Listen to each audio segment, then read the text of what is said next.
a new parliamentary chamber aimed at enhancing security and a dedicated hospital for MPs. Coming up also in business, professional services firm Deloitte has projected that Ghana's real GDP growth of 4.0% this year is a realistic and attainable target. So the details of these stories and many more coming up in this bulletin. Please stay with us.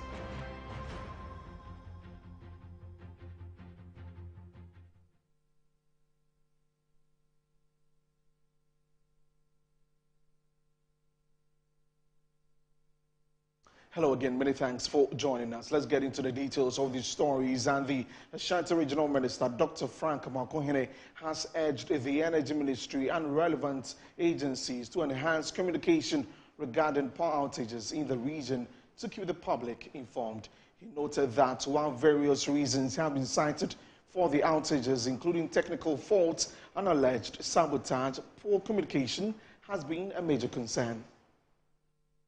Residents of Greater Kumasi and its adjoining district for the past weeks have been enduring the brand of power outages, popularly known as Jumso. The Energy Minister, John Abdullahi Jinapo, following several complaints by the residents and business owners in the region, took time on Monday, March 17, 2025, to visit the Awomaso bulk power supply point to ascertain the challenges and ongoing work on the facility, which seeks to improve power supply to the Ashanti region. The Regional Minister, Dr. Frank Amakohene, welcoming the Energy Minister, assured him of the region's support in addressing the power crisis. He also emphasized the importance of restoring stability to the energy sector. Yesterday was epic because it was almost all over the districts and municipalities.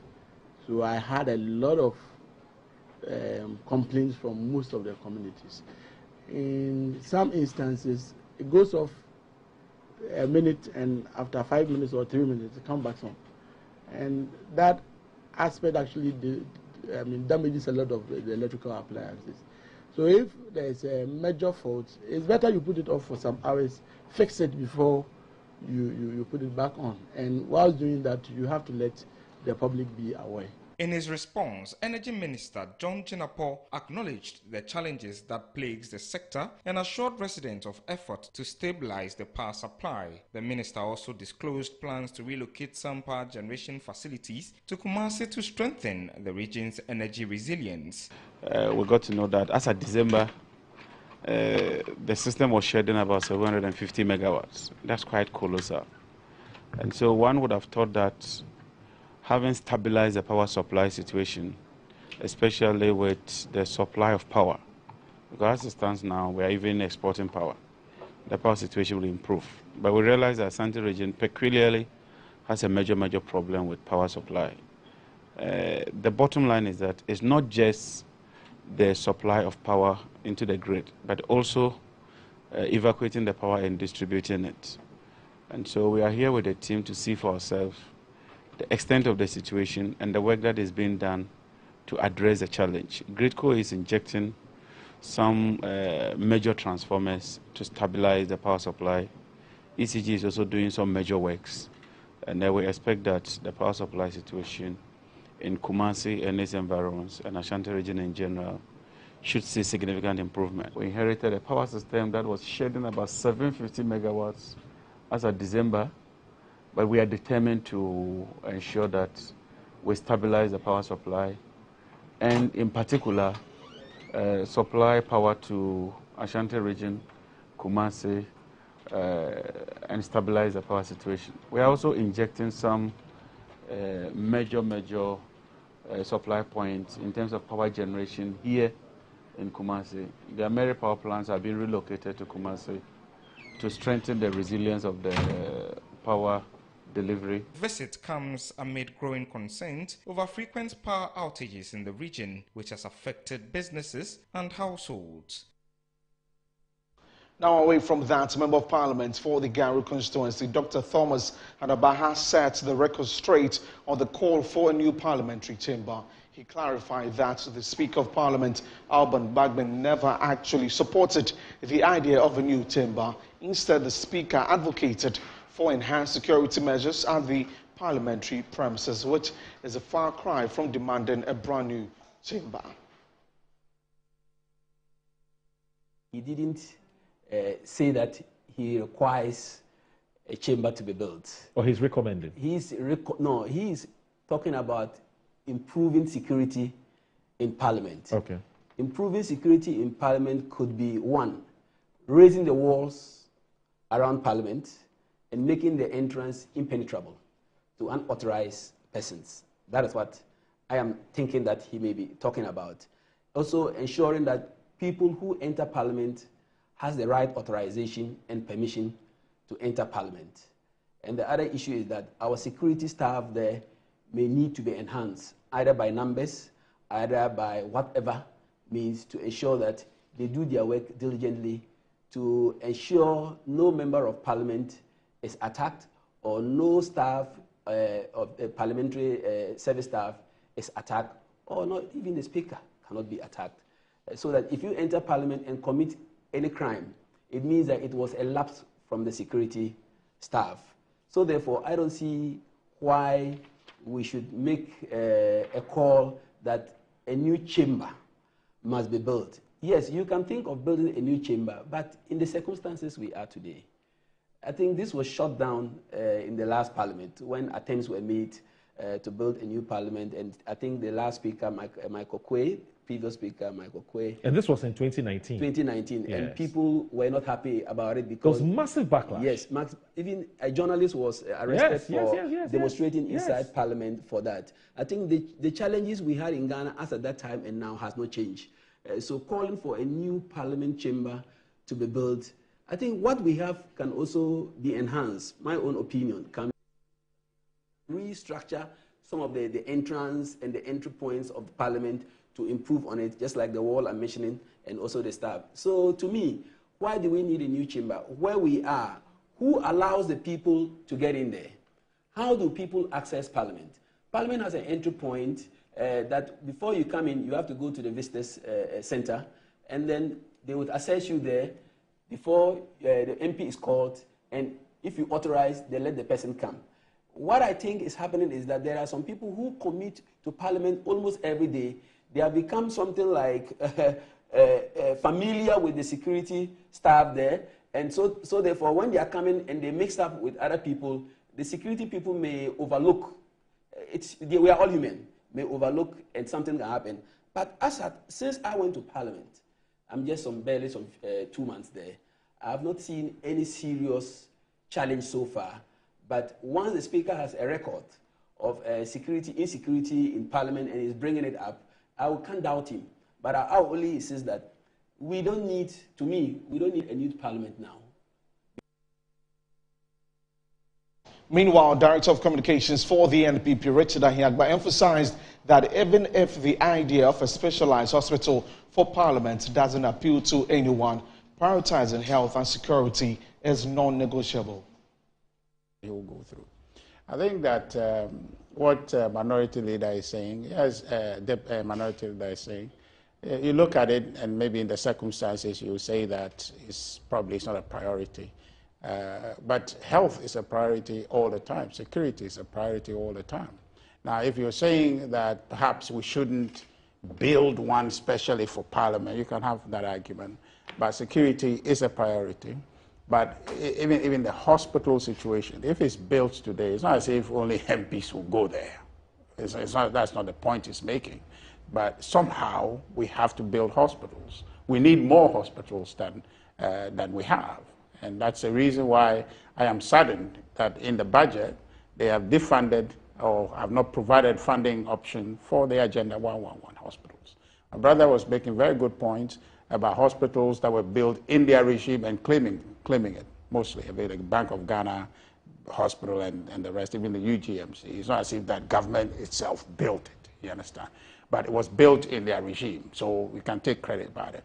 But 111 hospitals that have been built, they're not going to continue it, okay? That's a problem. Where I sit, I've taken very keen interest in health and access to health in our country because of my recent, escape with this accident and all. I'm doing some work in the background, but when it comes to health, it is something that we must insist that we provide the best. And I agree with him largely about, advancing and ensuring that we are self-sufficient medically, health-wise. We're self-sufficient as a country, that our reflex is not to take people out of this country, that you stay here, we have the capacity, the equipment, the men, the women, to be able to keep our people healthy. So we now move to the Upper East region, where a military officer has been fatally shot in Bawku by unnamed unknown assailants. I beg your pardon. The officer, recognized as a warrant officer class 2, was allegedly killed on the morning of Monday, March 17, 2025, in proximity to a military buffer zone established in one of the town's conflict-prone areas. Officer class 2 has heightened tensions in Bawku, where a joint security task force has been deployed to maintain peace and stability since the resurgence of violent conflict in 2021. This latest killings brings the total number of security personnel killed in Bawku by armed assailants to 3 since the conflict reignited. On January 23, 2022, Constable Regina Angenu, a policewoman attached to the Paga Police Command, was attacked and fatally shot by unknown gunmen. She was shot in the groin while riding on a motorbike with a male colleague she had visited. On April 3, 2023, 3 officers of the Ghana Immigration Service were ambushed near Misiga while traveling in a vehicle from the Bawku township. One officer, 42-year-old Philip Morte, died from severe gunshot wounds, while the other 2 sustained critical injuries. Now, with the murder of the Army Warrant Officer on March 17, 2025, the spate of targeted attacks against security personnel in Bawku has intensified, raising serious concerns about the safety of security operatives and residents alike. Authorities are yet to confirm the identity of the attackers, and investigations are ongoing. The security situation in Bawku remains volatile, with increased calls for urgent intervention and long-term solutions to the recurring conflict. Now we stay on this and speak to the Executive Director of Rise Ghana, a Bogatanga-based human rights and sustainable development NGO, Awal Ahmed Karyam. Awal, thank you very much for joining us. Good afternoon. Welcome to the program. Good afternoon, and good afternoon to your viewers and listeners as well, and thank you for having me. Great. If you could kindly speak up so we can hear you clearly, but I want to understand what actually caused this particular incident as we understand now. Yes, so thank you very much for the opportunity, and good afternoon again. I hope I'm audible now. Yes, you are. Basically, it's difficult to point specifically the reasons for this attack, but as you have mentioned in your intro, it's a build-up to a series of ambush attacks and killings that has been ongoing, unfortunately, in the area. Beyond just the security personnel, ordinary citizens that are going about their business are usually accosted and shot at, depending on where they find themselves. So, and largely, if you look at about 2 years ago, the town has basically been divided into the 2 factions, with separate markets opening, with separate transport operators operating from different locations. So it's basically difficult to tell who is where, and so these targeted killings happen as a result of the fact that the town has unfortunately been disintegrated into 2 factions. And because of that, bandits generally want to target people from their opposing or enemy sides and attack them. And this has been the trend over time. And there are sometimes that, so the situation is such that there are a lot of arms and ammunitions within the hands of people who are not trained to use them, and so who are not disciplined enough in terms of how they are supposed to use this weaponry. First of all, they don't even have any legal basis to use these weapons, and then somehow these illicit weapons find their hands into them, and people tend to get to restock. They tend to be ahead of the security, always procuring this and having a litany of these weapons in their arms, and so the people are trigger happy.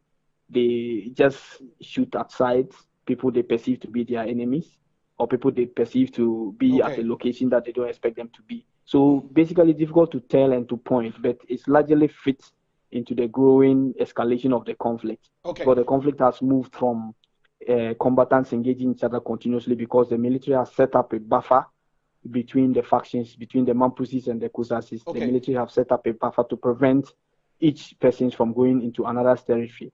And so increasingly people are ambushed. I just want to come in a bit. I know that when this government came into power, the president has said that he's committed to making sure that peace prevails in Bawku, and for the work that you do, and share your opinion on this. How do you think that this hurts the processes that are already underway to ensure that peace and stability, takes over in the area? Yeah, so let me also say that I want to express my condolence to the bereaved family, and that I wish that they would overcome this, they would recover from this total shock. I think that His Excellency President John Dramani Mahama started on a very good note, and he has demonstrated all the goodwill that is required in terms of bringing lasting peace to the area.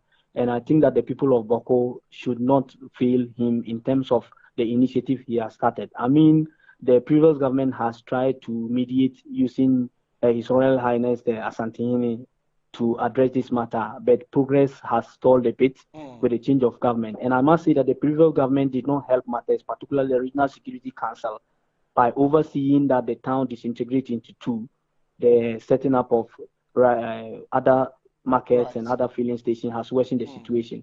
And this recent happening, I think that it is going to dampen the morale of the security forces on the ground, in that they are trying as much as possible to maintain law and order in the place. So it's unfortunate that this incident has happened, but we know that there is no situation that cannot be fixed. And then we are hoping that the professionalism that the Ghana Army has and the commitment to duty that they have will continue to be exhibited. Okay. And we call on the business class, the elite, and the religious and other ethnic leaders of the various factions to let justice, peace prevail in the area. Okay. I mean, they have a moral obligation to ensure that that happens.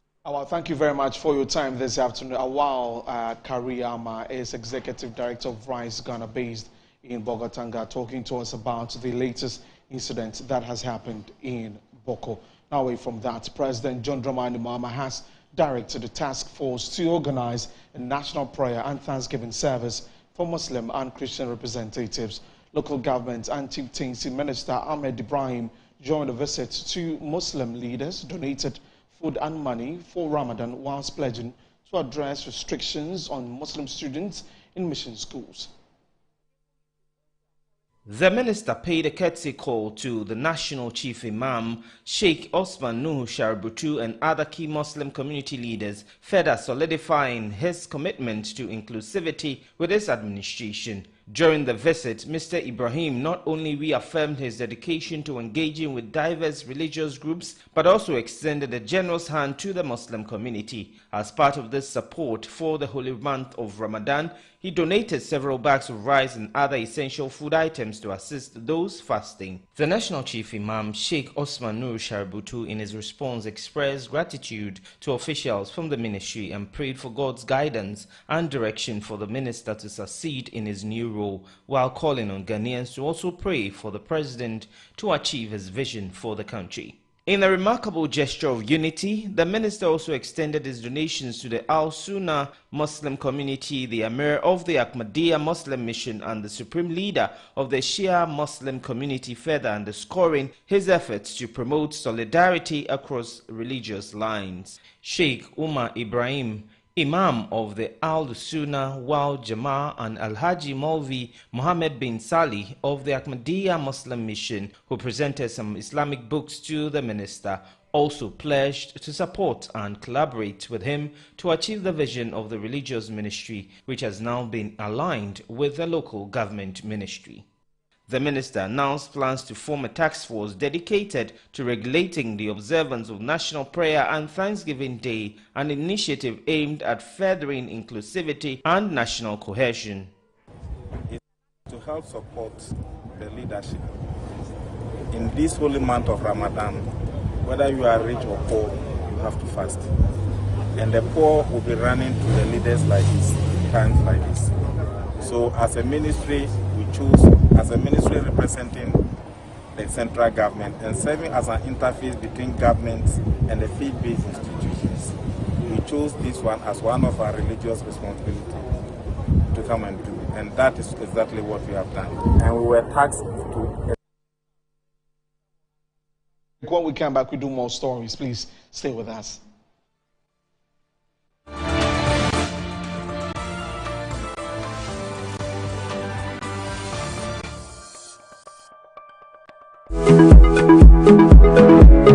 Sometimes the unexpected happens and the hero falls down in his own story. But he needs not stay down for long.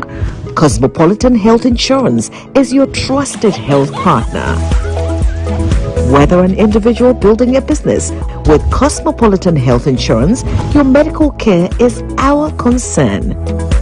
For the best health insurance solutions for corporate institutions, groups and associations, families and individuals, choose Cosmopolitan Health Insurance from our over 700 accredited health service providers nationwide. Call us on 0302 540 668 or 0501 678 547 for all your health insurance solutions. Cosmopolitan Health Insurance, your medical care is our concern. Attention all farmers, are you ready to take your crops to the next level? Introducing 3 effective organic composts that will revolutionize your farming practices. ACAP, KCAP and IRICOP brings to you the ultimate solution for your fertilizer needs. Introducing the ACAP Grade A, KCAP Equiafua Jinkwa and the IRICOP with cocoa blends, palm blend and mulch. These are made from locally sourced municipal solid waste, and these are the perfect choice for sustainable farming. Join the organic revolution today. Boost your crop yield, improve soil health, and support sustainable farming practices. Choose ACAP, KCAP, and IRICOP organic compost for a greener and bountiful harvest.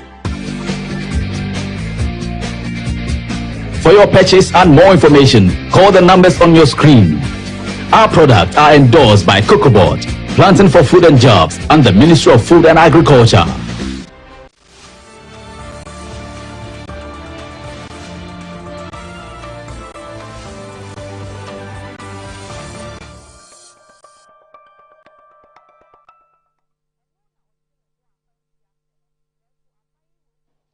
Welcome back from the break. I am Desmond Okreku, so you're still watching the news updates here on Good Afternoon Ghana. Now, today, March 18, marks the celebration of the Global Recycling Day, and the day highlights the critical role of recycling in fostering a sustainable environment. Now, the 2025 theme focuses on educating and inspiring individuals, businesses, and governments to enhance recycling efforts and embrace a circular economy. We're going to engage more on this and speak to our guest who is joining us. Hadi Adam Agbeve is the head of quality control and health and safety of the Integrated Recycling and Compost Plant Limited, IRICOP. For more on this, good afternoon, say thank you very much for your time. Today is Global Recycling Day, and for you and your team at IRICOP, I'm sure that you look forward to this day, but really, what is the essence of this day? And for us as a country, Ghana, how do we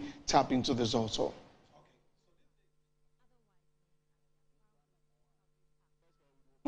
Just try to educate people about the importance of recycling, the role recycling play in reducing waste and also promoting sustainable waste management. However, it's significant for Ghana because with this activity, we are able to create awareness concerning ways we can reduce waste and also promote sustainable waste management.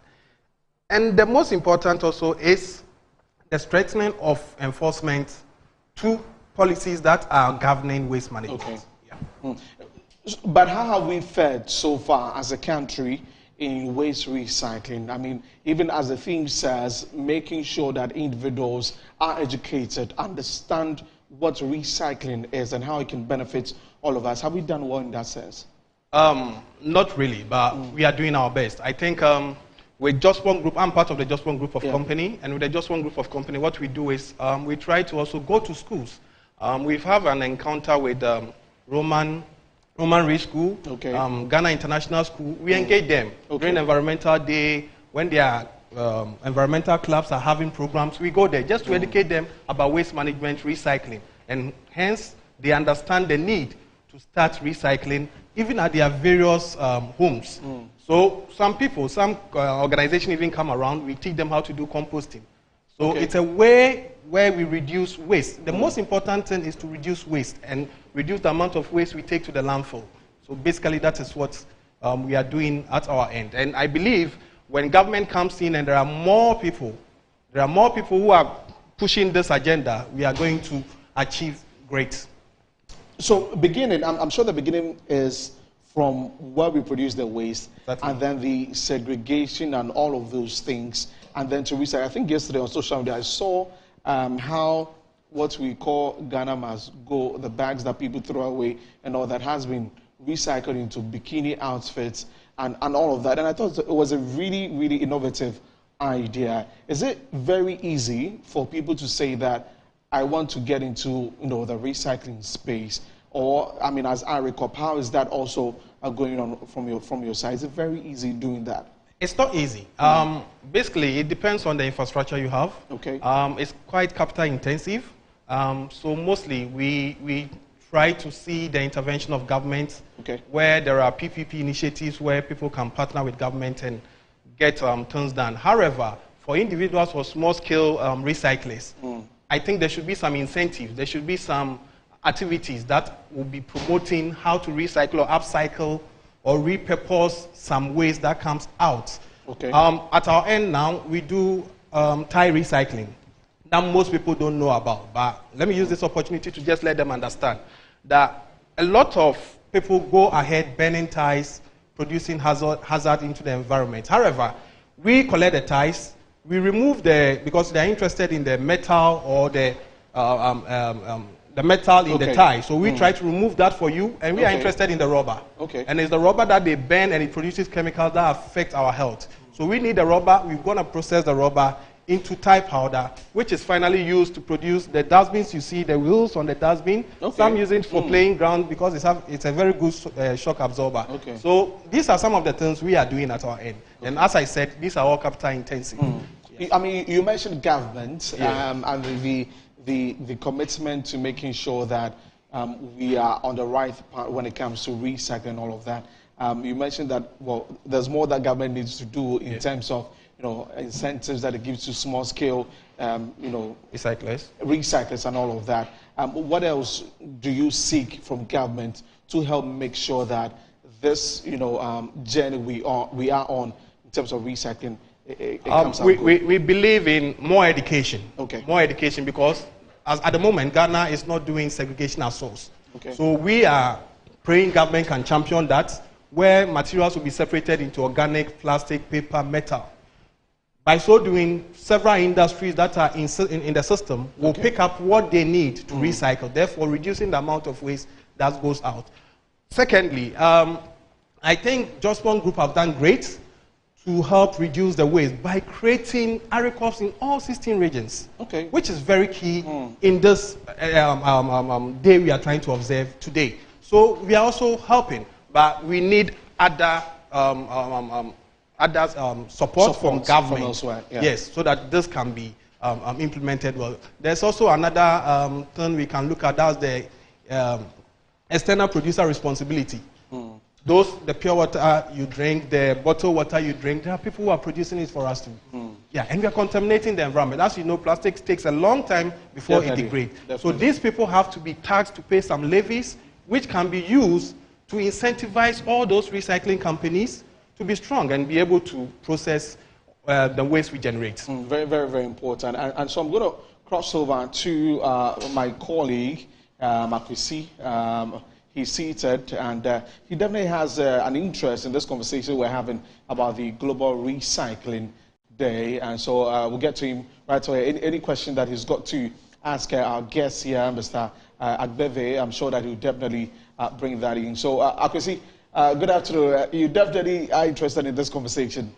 Right, good afternoon. So let me take the opportunity to welcome viewers to the Business Agent. Good afternoon. Ghana, if you just tuned in, we start at 12, of course, with Desmond. Every Tuesday, every Thursday, we bring you the best of business analysis, best of economic data, best of things that border on employment and so on and so forth. And so that's how come every Tuesday afternoon you will see me right here on your screens. Every Thursday afternoon as well, you will see me right here on your screen. It's all part of the Good Afternoon Ghana show brought to you by Metro TV every afternoon from 12. But specifically on Tuesdays and Thursdays, you'll be seeing the data from the banks, from the forex rate, from the commodities market, and so on and so forth, and a lot of things. But I'm interested in, just before we come back and introduce our show properly, this one, of course, and this is part of what we are doing. You are part of our show extensively. I am interested in the fact that we are in the era of climate change, and I see lots of small groups, small organizations trying to get on the agenda of climate change and to be in line with the United Nations Agenda 2030. What's ARICO's specific goal towards this? And maybe I'll ask him two more questions. So, your guest, I'm very interested in the conversation that's going on. Definitely. So Adam, as you had, what is ARICO's specific goal with regards to globally what we're trying to achieve? So basically, when you talk about climate change, it's just about various activities that are going on. That's man-made. And with these activities, we are dealing with waste. And the waste they generate, when you leave it there, it generates some gases. We call them the greenhouse gases. When these gases are emitted, they create something that's like a cloud. We try to absorb the heat, and therefore increasing the heat in the environment. That's what we term as global warming. However, we trying to process this waste and not taking them to the landfill reduces all these gas emissions and hence reduces the mitigate climate change. So in our activity, what we are doing mitigate climate change actually. To help with that, that's a very important one. Of it. I mean, he talks about the establishment of ARICOP's offices in the 16 regions. We are talking about also the creation of employment. Lots of people are not interested in waste activities. We see that lots of activities in the line of the Jospon Group is towards waste management and so on and so forth. But we see a business also, the creation of employment. President Mahama talks about 24 hours. If you travel outside the country, you see that the collection of waste specifically happens in the night. What's your plan? What's the plan for? In fact, Jospon has become a national asset, so to speak. It's become, I don't want to call it a state agency, but a company that works primarily with the state. And so they should be also concentrating on the creation of jobs for young people in Ghana. Is there any plan in the collection of waste? Oh yes, basically there's always a plan for Jospon, and we are always a step ahead. So the board is working around that, and the 24-hour agenda is also in our agenda as a company. So all the other ARICOPs that are in the regions, we are trying to make avenues, resources for them so that they can be able to collect at any time. Sales factories will be working overnight. There will be more waste generated. Therefore, we have to make more resources available to collect all those waste. So we are also working around the clock with that. And with the job creation, we believe as we are working, more tricycle operators, more waste collecting companies will also be working at night. They will therefore need to employ more people to work. So it's a way of also creating more jobs for the people. Yeah, so basically that's it. You asked him about the support from government. How is that also going? What's their collaboration? I mean, we've heard lots about public-private partnerships. Again, in President Mahama's speech, in Finance Minister's speech, we see lots of an agenda to provide a conducive environment for the private sector to thrive. Are they receiving that? If they are not, what's the call? He made an early call anyway. But what's the plan? Are there specific targets where they want to be able to collaborate with government and say, in the next 1 year, we have maybe 1,000 jobs, but we want to do about 5,000 jobs in the space of the waste collection sector? Yes, so as I said earlier, with the creation of all these ARICOPs in the 16 regions, these are part of the agenda. I think this has been planned about years ago, and now they are being materialized because it takes some time to even put up one recycling plant. So all these have been discussed, and we are on track, and we believe that we are going to employ more people. So Jospon is already ahead. As I said, we are already a step ahead all the time. So we're already ahead with this, and more jobs will be created because this discussion has been had already. Though we have some change of government, I believe it won't be too of a problem because the plan ahead, or the plan that has been set forth, is already in motion, and everybody support the agenda of sustainable waste management. This is on a lighter side, but let me ask you this before you finally take leave of us. Maybe I'll ask one more question. But when is Accra, Ebi, Kumasi, Takrady, Tamale, Dambai, Damongo, and so on and so forth, Nalerigo, and so on and so forth, becoming the cleanest cities in West Africa and Africa? Yeah. So this comes in terms of policy implementation. Yeah. So you are the champions of that policy, specifically as introduced by the former President Akufo-Addo. And I'm sure before President Akufo-Addo came in, we had the was it monthly or bi-monthly, or I've forgotten, but we had one Saturday in every month where we went around cleaning our cities. I don't know if that's going to come back, but if it does, or even if it doesn't, with the policy of these of our cities becoming the cleanest in Africa, what's the plan? What's the agenda? We are still not. Is there a target? Then when? Yeah, as I'm saying. So I think even last month we started some initiative on community cleaning. All these I started earlier by saying the local government have to partner with us. When they partner with us, we are able to achieve this, because the cleanup, we may do it, but if they don't partner to educate the people about how to dispose waste properly, it still becomes a problem, because we are going to clean the place and they are going to indiscriminately dispose waste into gutters and other water bodies. So we need the local government to come and support this agenda. We did one in Accra, we've done in Koforidua, we've done in Tamale, we've done in Kumasi, and we will be visiting all the other regions to continue this agenda. Is that funding? Are you happy and satisfied? Last week we heard the expert complain about the maybe the cancellation or the collapse of the sanitation ministry. The funds which has been taken or absorbed by ESLA. No specific funding for sanitation and the collection of waste in the country. And the concern is that we are being taken over by waste in the country. That's your last question, and then this one can take over. With that, as you know, it's a policy directive. Are you satisfied? That's the question. We are not. We are not. What do you want? We believe there should be something there. As I said earlier, there should be some incentive. Even the small-scale recyclers, they are all working together to also promote sustainable waste management. So there should be some funds available for these recycling companies to work and get more infrastructures in, build more capable material recovery facilities to be able to recover more materials and prevent these issues or emergencies we are having concerning climate change. So we believe that it will be difficult for most recycling companies if there are no incentive, and these taxes are not relooked at. So we will call on the government to relook at this tax. Well, so that's when I think that maybe we have to take our time, take our cameras, follow them. Maybe I've gone to the Ajin Kutuku recycling plant. I've gone to a few of their recycling plants, and I know how the waste is processed and the recycling of plastic materials and so on and so forth. But they need to be able to make a case for themselves, not just come on TV and talk about what they like and what they don't like. Definitely, and I think for that, I mean, for us at Ignite Media, we've been doing that a lot of times.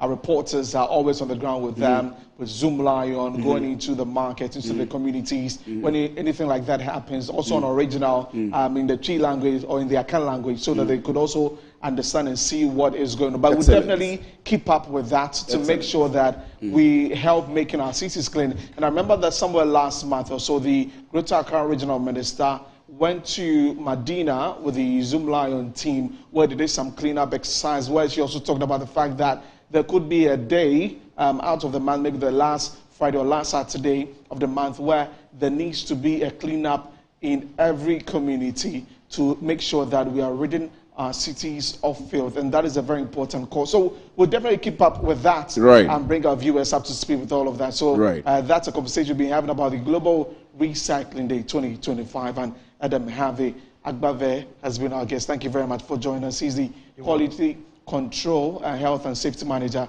at IRECOP. We're taking a break. That's it for the news update. I'm Desmond Cricketer. So when we come back, I could see if we continue with the rest of the program. Please stay with us.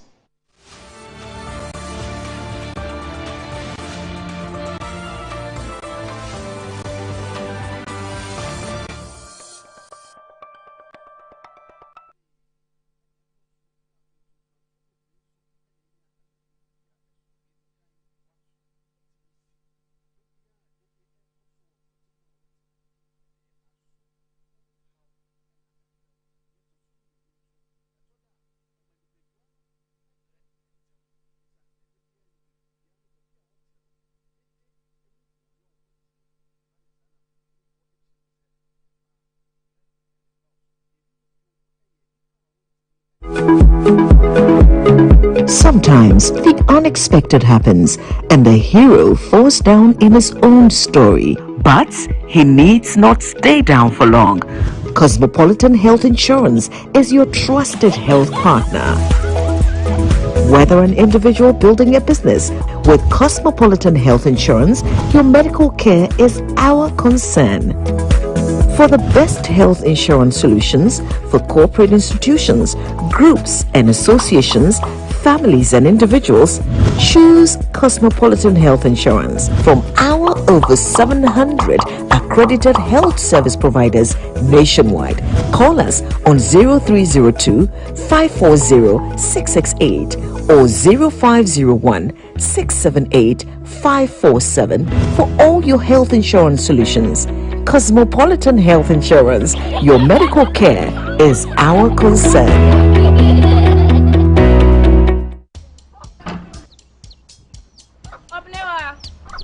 Mommy.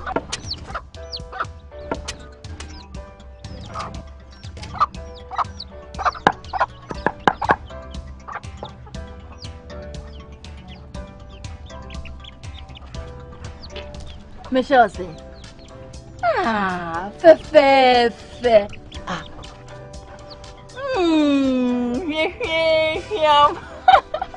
Different era, better result. Time has changed and time has brought Kel Choco Toothpaste. Healthy gums, anti-cavity, fresher breath, and it whitens teeth.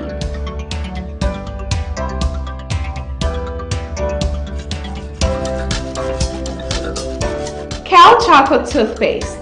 Sankofa. Yenchi. Kel Choco Toothpaste. Happy smile. This advert is FDA approved.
Well, let me welcome you back once again. This is still Business Edge on Good Afternoon Ghana. We are live from our studios here at Rage in Accra.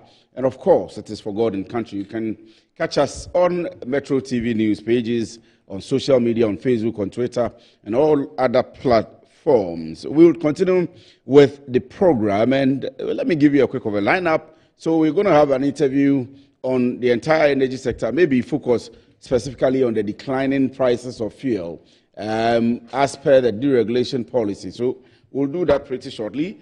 And then we'll have an interview with the Member of Parliament for Okapion North as well, Honorable Sami Bawku. And then yesterday on the bottom line, we had an interview with the Minister for Youth Development and Empowerment, Honorable, popularly called Pablo. And he outlined a number of policies to protect and promote youth activities and employment, specifically in the eco space of the youth. So this afternoon we'll have some interest in the youth eco space, the CEO of Youth Entrepreneurs, and we'll have Ghana Startup Network as well to be speaking to us. But as we speak, let's get straight into the energy sector.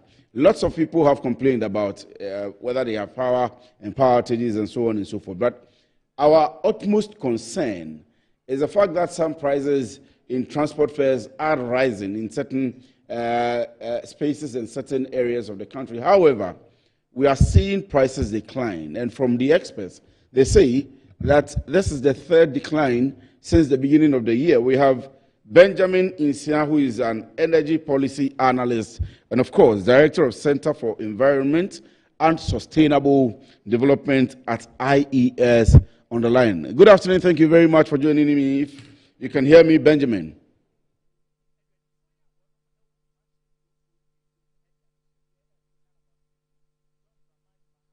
Benjamin, can you hear me?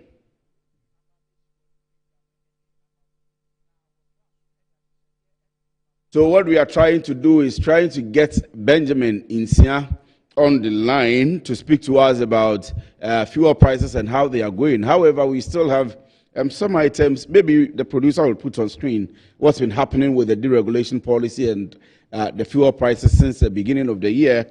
And of course, the economic turn starts or begins exactly when the Minister of Finance gets on the floor of Parliament and reads the budget to us. So on the 11th of March, 2025, the Minister of Finance, Honorable Kise Latoforsen, came on the floor of Parliament and spoke to us about a number of issues, including employment, including aviation, including transport and so on and so forth, and then energy, basically.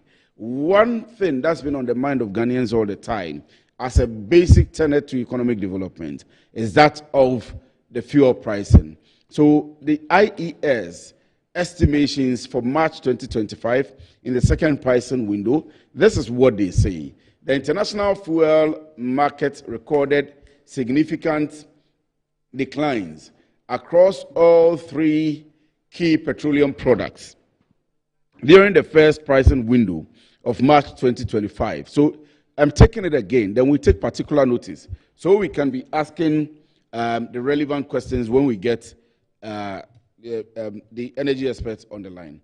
What it is that the international fuel market, so take note, the market price on the international market has recorded significant declines across all three key petroleum products during the first pricing window of March 2025.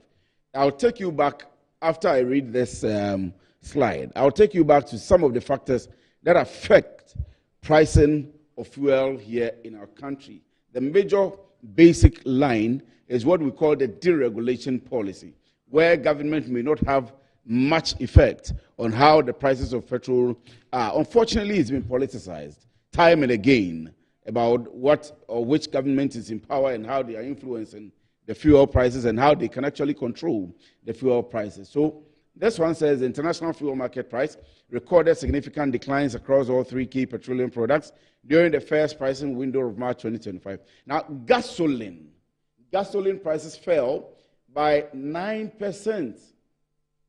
Gas oil dropped by 6.33%, and LPG saw an 8.98% reduction.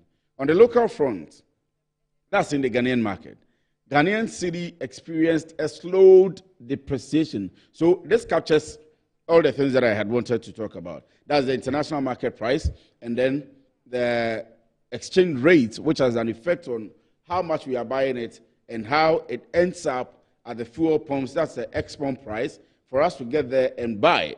Please go back to the first slide. Let's be able to complete that. So on the local front, the Ghanaian cedi experienced a slow depreciation. That's according to IES of 0.19% against 0.19% against the US dollar, marking its lowest rate of decline since the beginning of the year. So we are 3 months into the year already. January, February, and then March. And according to the IES, of course, the data available from the Bank of Ghana, the cedi slowed 0.19%. That's the slowest in the space of 3 months. So we are hovering around somewhere $1 against 16 Ghana cedis. And it was 15 point something, now 16. And then the percentage of increase, according to the IES or according to the data available, is 0.19%. So let's go to the next slide. This says, considering these developments, the Institute for Energy Security, IES, anticipates massive reduction in local pump prices. So that's what we are talking about. And I stated to you early on that the first item is the international market prices. The second major item is the exchange rate and how it ends up at the pumps, what we call the ex-pump price, because we go to the market to buy it, and when we come, we buy it with the exchange rate, and so those ones determine how much the fuel should eventually cost. So IES is now projecting or anticipating a massive reduction in the local pump prices across all petroleum products in the second pricing window of March 2025. So beginning from today. And that's how come we are looking for Ben online. When we get him, we'll ask him what their actual price expectation is. Well, if it's on the line, we'll get to him pretty shortly. Specifically, liquefied fuels are expected to decline as follows. Gasoline 4.5% decrease, gas oil 3.2% decrease, and LPG 4.5% decrease. Let me get to Benjamin Insia, who is an energy policy analyst. So keep the slide online for me. Let me still get to Ben on air for me. Let me get to Ben and be able to speak to him concerning this data. Ben, good afternoon. Thank you very much for joining us. Good afternoon, and thanks for having me. I hope you're doing very well. I am, Kwajo. Trust you are too.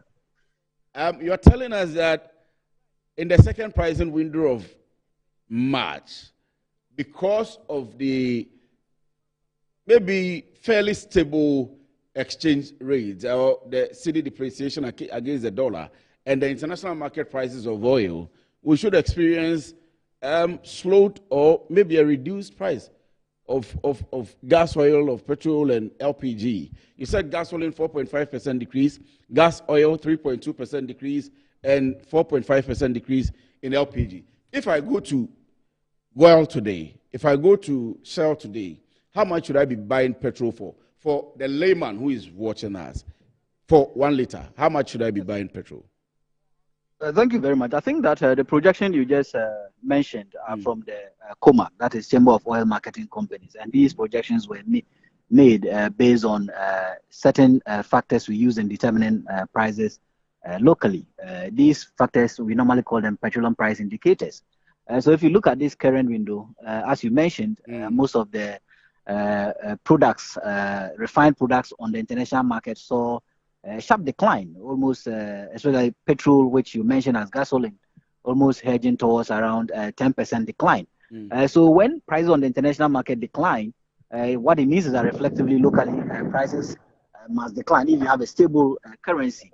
And the reason why the Ghanaian is not getting the full percentage decline with respect to what happened on the international market has to do with a little bit of depreciation of the cedi, which was around 0.2%. So cedi has taken a toll on the expected decline that the Ghanaian petroleum user would have observed. But I think 4.5% is one of the highest we've been recording in the industry as a decline. So when you mention slow, I don't see it as slow because 4.5% decline is a huge when it comes to the petroleum sector. And that, in this case, we are looking about 50 pesos per liter decline on the price of petroleum products. So today on the market, I've seen some of the OMCs adjusting their petrol prices to almost 15 Ghana cedis, 30 pesos or so, from around 15 Ghana cedis, 75 pesos per liter. I've seen their diesel also hinging around 15 Ghana cedis, 25 pesos per liter.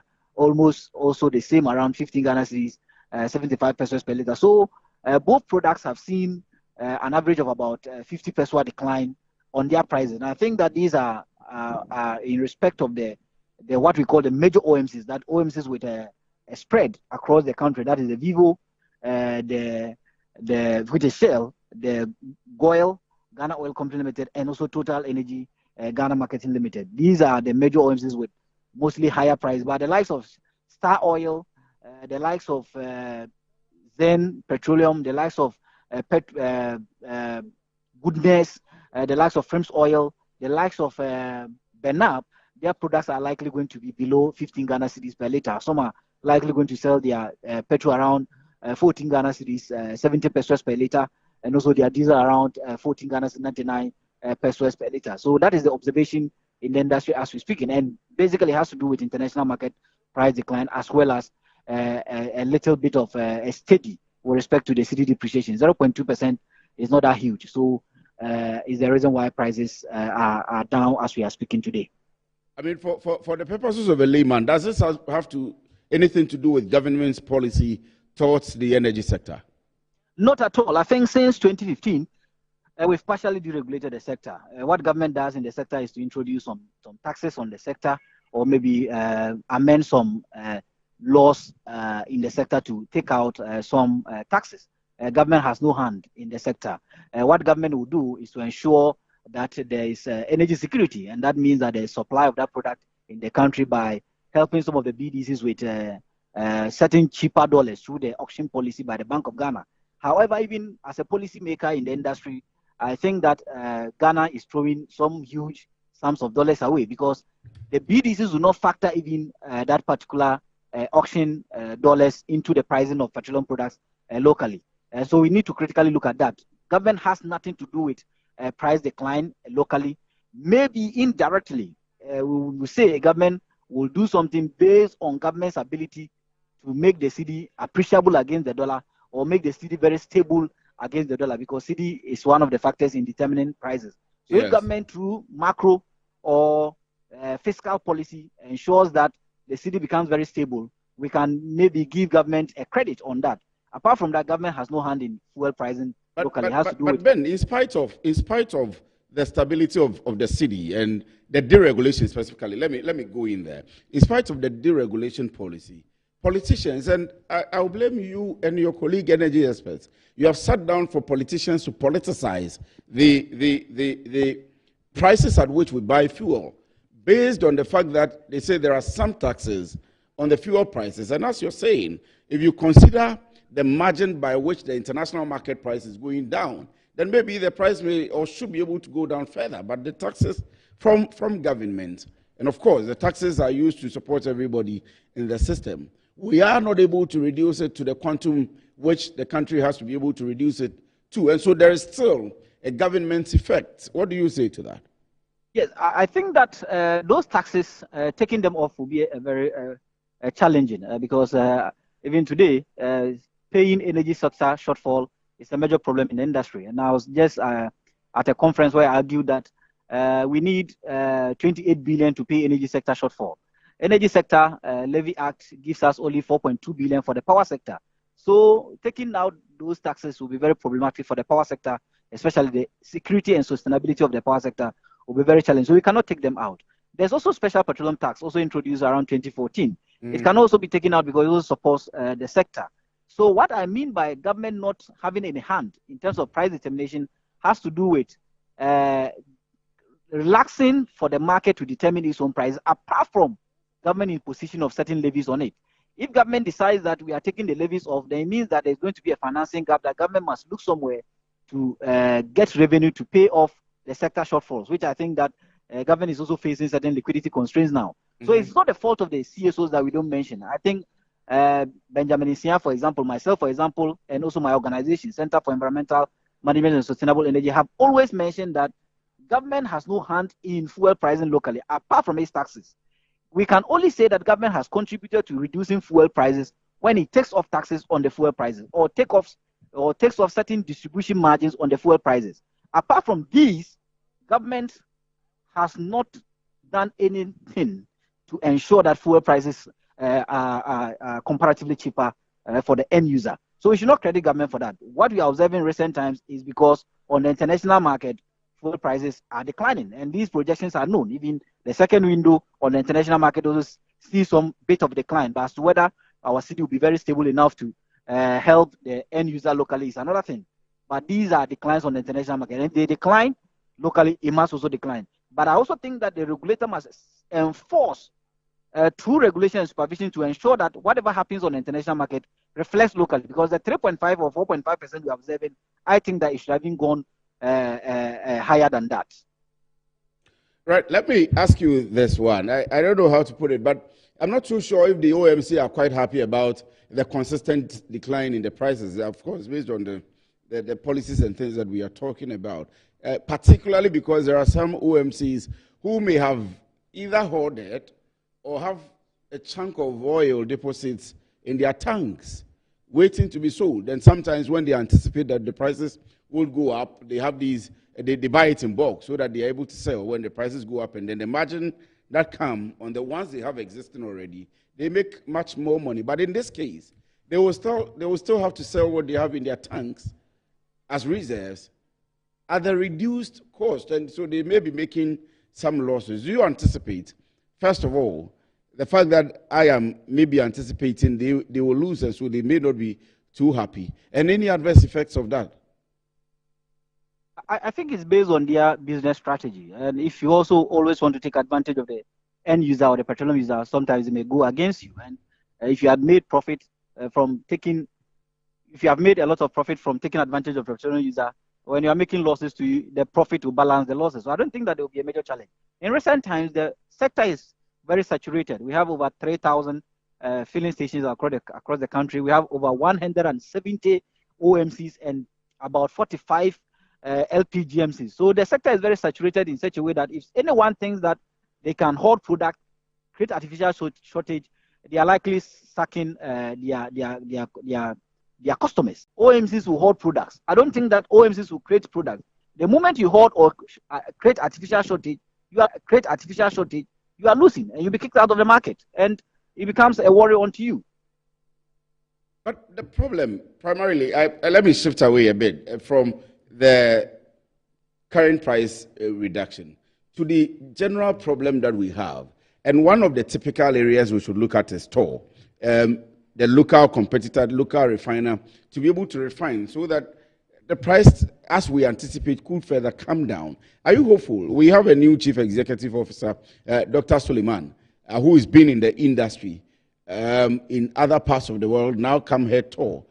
There is legacy problems at all. And yes, over the years, we have not been able to resolve all of these issues. Let me ask you whether you are hopeful about the fact that we can revamp toll, get into the space, and whether prices are going up or down on the international market, whether exchange rate is dropping or upping against the major currencies.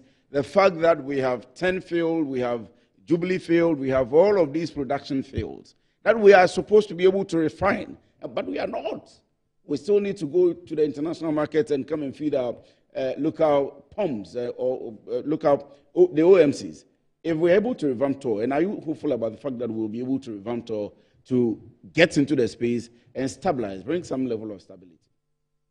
Yes, I think toll will be able to do about 60% of our local consumption. If you look at this, RFCC doing about 13,500 barrels a day, and also CDU doing about 40,000 or 40,000 barrels a day. I think that toll can do about 60% of our consumption daily. However, its ability to be revamped or reset within a year is something I don't think we could be able to do. But in the next 2 years, I think that if the new MD puts certain strategies in place to attract some form of investment from the private sector, or maybe government of the day through the Minister of Energy and Transition and Green Transition prioritizes toll in making sure that we integrate our upstream to the downstream, I think that by the next 2 years, which is around 2026, toll must be seen working. And if toll works, yes, as you mentioned, it's likely going to contribute to further decline comparatively on export, because one, it is going to take away huge freight costs, because freight cost also forms part of the premiums that the BDCs charge. So it's going to slash it drastically. It's also going to slash. It's also going to slash what we call the insurance, because carrying products from the other areas, or maybe from Nigeria to Ghana, also comes with huge insurance packages, because and also there are issues of Paris on the sea.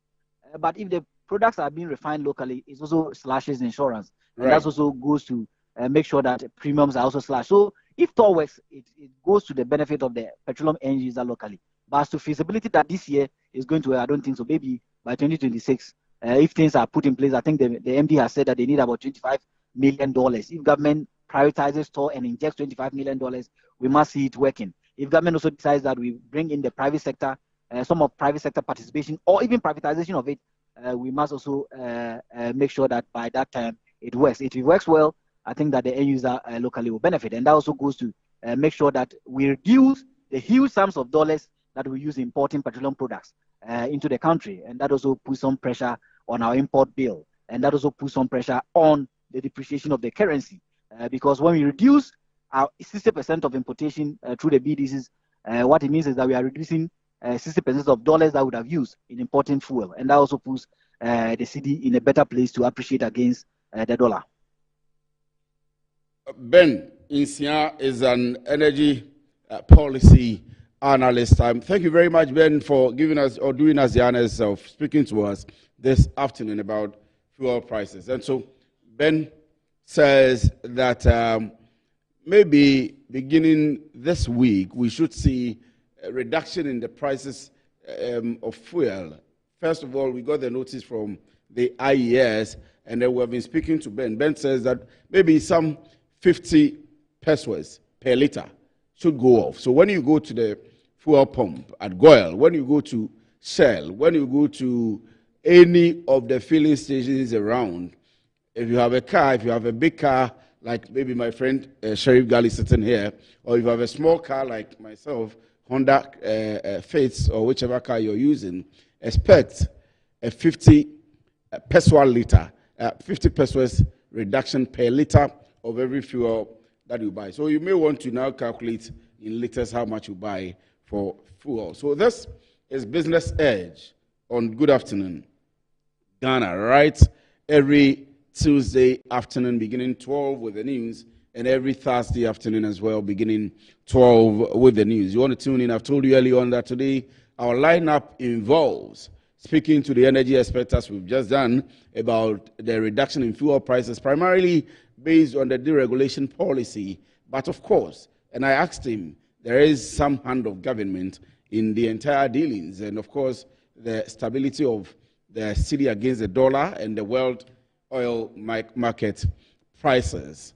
We will be speaking to the Member of Parliament for Okapim North about his promotion and appointment to become the Vice Chairperson of small-scale businesses here in Africa. And when we get the opportunity, we'll speak to him about that and ask him a few questions about his constituency. And then our major mainstay today is a discussion on the Minister for Youth Development and Empowerment's interview yesterday, where he had stated lots of things concerning the fact that they are going to give entrepreneurs 750 million Ghana cedis coming next year and develop the entire entrepreneurial spectrum. That is one. The number of projects that he lines up in being able to have a synergy between or among the 5 state institutions that are under his ministry. We talk of the NEIP, we talk of the Youth Employment Agency, we talk of the National Youth Authority, we talk of the National Service Secretariat, and then his intent to make sure that a number of jobs, at least maybe about 1 million jobs, are created at the end of the 4 years. So this afternoon we have Sheriff Gali, who is the Chief Executive of Ghana Young Entrepreneurs Network here in the studio. We've been hosting him this year. I don't think we've seen him in the studio. Sheriff, good afternoon. Thank you very much for joining us. Happy New Year to you as well. And you're looking good.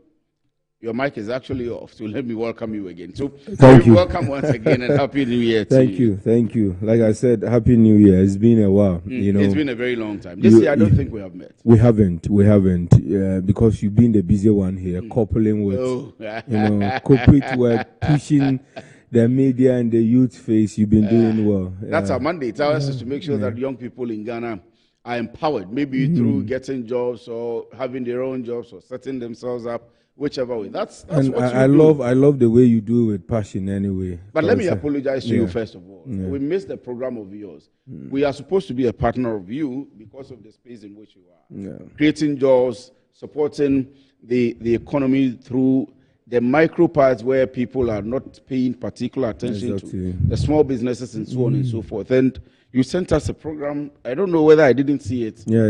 I saw you later at the program and I was going to apologize. But forgive us. That's fine. That's fine. We'll follow it up and see. But what was the program exactly about anyway? So we're launching the youth and women business reform sector. You see, there are a lot of policies that enable young people and women to do business in Ghana. And most of them are in a way stampeding on the success of youth and women doing business. So what we seek to do with the British Council and ICR and the European Union is that how can we come up with a national business agenda, NBA, that we can all collectively pick up as ecosystem? When I mean ecosystem, I'm talking about government, the private sector. How can we pick this MBA that will identify the key challenges that are affecting women and you doing business, and then the recommendations there? How can we pick those recommendations and, let them influence the way we draft our new policies, the way we come up with new solutions to support young people and women? So that was basically all it's about. And we are still going to do a lot of engagement. We'll still come out with it more. We are still at the first phase. What we did was just the launching, and now we'll continue with a lot more of the engagement going forward. But that means you should be interested in the government, ultimately the president's agenda of the Women's World Bank, or most definitely the world. The bank. The banking for women entrepreneurs, where there are going to be only women managing the affairs of the entrepreneurs and so on and so forth. The women umbrella under you and this project that you are embarking on. Have you had any engagements on that? Have you had any cause to maybe have particular concern about the setting up of the bank and how it will support the industry? So the allocation was just made and is going to be under the Ghana Enterprise Agency, for my understanding.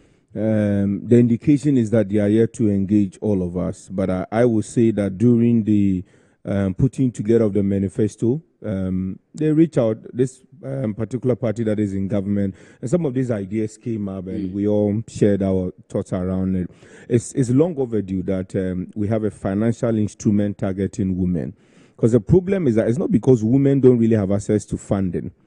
They do, but the conditions from the institutional or the traditional banks is what is affecting women. That doesn't happen to women alone. Yesterday, I was telling the Minister of Youth Empowerment and Development about the fact that I wanted to set up a business. I went to the bank for a loan. The bank told me that you cannot have the money unless you have started the business. You need to be a startup before, no matter the idea, no matter your setup. And this was a place where we actually had the setup. We had the facilities, we had everything, but operation had not started. Give us money so we're able to start operation. They said no. I don't want to mention the bank's name. No, you are right, Chairman. Eventually, when they realized that we have started and putting in monies into the account, they now called. That we can now come for a loan as a startup. So I wouldn't sit here and talk for the banks. Neither will I, but I can talk for my entrepreneurs, which you are one of them. So it happens to all of us. Access to finance is one key challenge. But remember, the banks themselves are business, right? Sometimes we have to be honest. I agree. And the banks need to make profit. And they need to lend wisely so that they don't go into bad lending. So that is why the bank will not give you, unless you have a bank account with them. The business is running. They have certain flow in the business and out that they can be able to track. But you see, the reason we are saying focus on women is that for women, financing needs is totally different from your accuracy. Let's be honest, the amount you needed, some women needed just 1% or 10% of that. Well, I agree. Because, and definitely, I know somebody like you doing a business, it should be of the, the big scale. That is the reality. But most of these women, most of these women, 1,000, 2,000, 10,000 is what they need. And the conditions attached. Imagine a woman taking the 10,000 Ghana cedi and is going to pay back with over 23 to 30 something percent as at the current monetary value or lending rate. It is so not good for them because they cannot be able to do anything with that money. So if this government says that we are coming out with a women-focused bank that can be able to come out with financial policies and programs that target women, then for me, I think it's welcoming. Unfortunately, I think the place I wasn't so happy is the amount. Okay, so that's the point 51 million. I mean, and I'm like, 51 million for all those women in Ghana? What exactly? So I am yet to hear. And is it based on data? What's the data? I don't think so. For the allocations being mentioned, I don't think it's based on data. Because if it is anything that would have been based on data, then it should have been ranging 1 billion of cedis. Because if you truly want to support these women that form majority of our SME population, over 70 to 75% of them are women, then your funding for them should rather be huge because they need it if you truly want to support them. But what I understand is that this is a seed funding. So whosoever will be running the bank, their responsibility, and it's not an institutional bank, right? It's a program bank. So what I understand is that the idea is that the management of this particular bank is supposed to go out and look for more funding. That, for me, makes a lot of sense. So, yes, government is committing the 51 million Ghana cedi to their bank. Now, the duty of the management is to look for more funding. If we were to solely rely on that 51 million, that is woefully inadequate to support all the women we have in Ghana who are doing business. So, for me, I think that let's see how it's being run. You know, Akwesi, is one thing about announcing policy, allocating money, and one thing about implementing it. The political will, I was going to come to that as well. Exactly. As to whether we'll be able to have that done. That's the problem. In this year, when you go to Abublusi, when you go to Makola, when you go to all of the places, you see these women, like you are saying, they don't need any hefty amount of money, but for their small tomato business, for their small maybe fashion design business, for their small hairdressing business, to be able to have a container by the roadside and do hairdressing business, make some money and support their husband. Exactly. So that's why I said for them, their needs is totally different from what we sometimes target. So the truth is that now we have an allocation. We have a mention in the budget that there's going to be the Women Bank. And I think that you and I already understand what it seeks to achieve. But will there be that political will? I keep saying that there's a difference between announcing the amount we are going to give to a program and releasing it. Yes. Because you and I don't still know where the money is going to come from, right? So we are hoping to see whether it's not just any announcement that we'll do, but then we are going to implement it. And if you go to this woman and you are able to support them very well with financing, I believe they can do a lot of things because they are more or less serving the unserved part of our economy and the market. Because every single person go to the market to buy food stuff. And most of these food stuff vendors are what? Our mothers. And they need a lot of support to be able to bring in more and be able to sell to all of us. So I think that it's a good call. Let's just wait. It is early days yet. I want to see whatever committees will be put in place to champion this. And I think that we'll have several of these opportunities to be dissecting. This year, of course, we are not going to sleep. We are going to watch. We are going to talk. We are going to ensure. And you have to keep coming. Exactly. I mean, I'm happy about the last minute call and the fact that you've been able to. Oh, yes. Don't worry, bro. I mean, because I know you're passionate about. About this time around, we are going to watch every single thing. There are Jumawura. We'll come to that anyway. We'll discuss that anyway. The National Apprenticeship Program, we the are CODES program. I so much believe that the formulations of those programs, if the same spirit is to be put into the implementation, I am sure Ghana would edge in some direction towards success. But let's see. We'll come to that. But the budget entirely, as a young person, there are people who have expressed that, well, there's been specific allocation to specific programs. But the entirety of it for the youth, they didn't see that much. That specifically, especially because there is a ministry for youth development and empowerment. I mean, some of us were watching out to see what amount of money are you dedicating to George Opariado to operate and to empower, the youth generally. When you go to sports, you see a dedication of an amount to the Ministry of Sports. When you go to Agric, because we have a concerted effort to develop the agricultural value chain in the country, there is a concerted amount. Apart from even the individuals, we saw 1.5 billion being dedicated to feed the future or something, something like the PFJ for the previous government, and then the entire budget for the Agric Ministry. But for the Ministry of Youth, maybe we have to go through the appendixes. There is no concerted effort. I think you are right. There haven't been any clear mention that this amount is going to this ministry.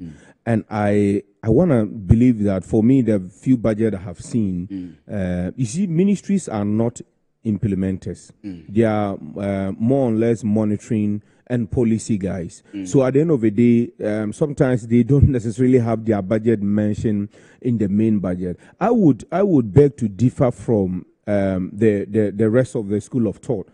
I believe that this budget actually it is more youthful to me because it is only in this budget you would hear or see about 4 to 5 direct implementations on the youth. The apprenticeship, Ejumawura, and all of those things inclusive. So it is on the 1 million CODES program. It is, I would say that this budget is actually youthful. But as I keep saying, Chairman, the problem is the implementation of this program. So for maybe the ministry, my only disappointment, which I shared sometime earlier, and I think I even shared with you, was that if you ride on the back of the fact that I am going to, and the Ghanaian youth voted for you, and you did what you promised by giving the youth a standalone ministry, that I appreciate His Excellency John Dramani Mahama on that. And he promised that he's going to have a youthful leadership in his government. He did that. But the unfortunate thing that I wasn't happy about is that when you were setting up your 29-member cabinet team, exactly, then the main body, which is supposed to be a driver for youth development, the ministry was excluded. And the reason is that he's still a member and he can put in place certain, we know what cabinet is, we know how government is run, right? So that was only my disappointment. Especially now that it's been taken away from sports. Exactly. Because the sports minister and now both sports, originally would have. They are all the two of them are not excluded. part of cabinet. So I'm like, well, for me as a youth advocate, that was I'm not happy about that.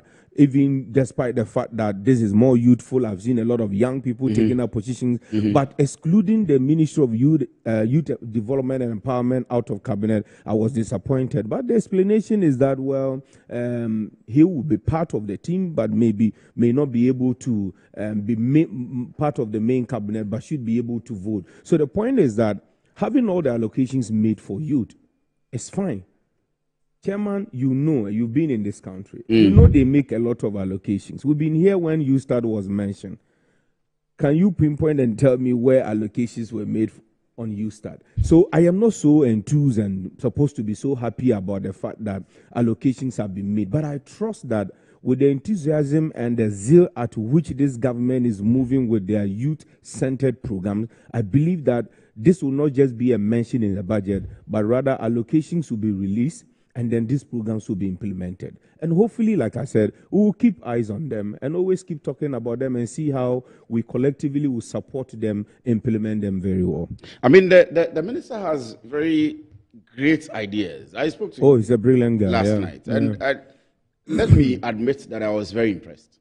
Myself. Let me admit that I was very impressed that he personally understands the youth and how the youth should be driven. I mean, in an economy like this, I would like to speak to that. But let me quickly introduce the fact that we have Solomon Ajay. Solomon Ajay is the president of the Ghana Association of Startups, previously Ghana Startup Network. Good afternoon. Thank you very much for joining us. We're good. You're late anyway, but happy. Oh, your mic is off. It's on now. Yeah, it's on. Yeah. It's on now. Yeah. Happy New Year to you. We haven't met on screen this year. Yeah, many happy returns. I hope you're good. I'm doing very well. I'm happy to meet my brother here, Sheriff. Right. Yes. So you're welcome. So let me allow you to land on that, then I'll come. Chairman, I just wanted to speak on George Opariado. So, before he was even vetted, and I have met him, we had few discussions. To be honest, I also least expected the intelligence of the man. I think he's solid. I think he's solid. Because I actually told him that, but for me, I am not the type of youth leader that will clap so early. No, not at all. I wouldn't clap for you. So I told him, bro, you need to deliver, and we will definitely clap for you. But I think that he has grown so quick. I met him the last time, and he was explaining some of the strategies in the ministry. I'm like, come on, this is what I've been talking about.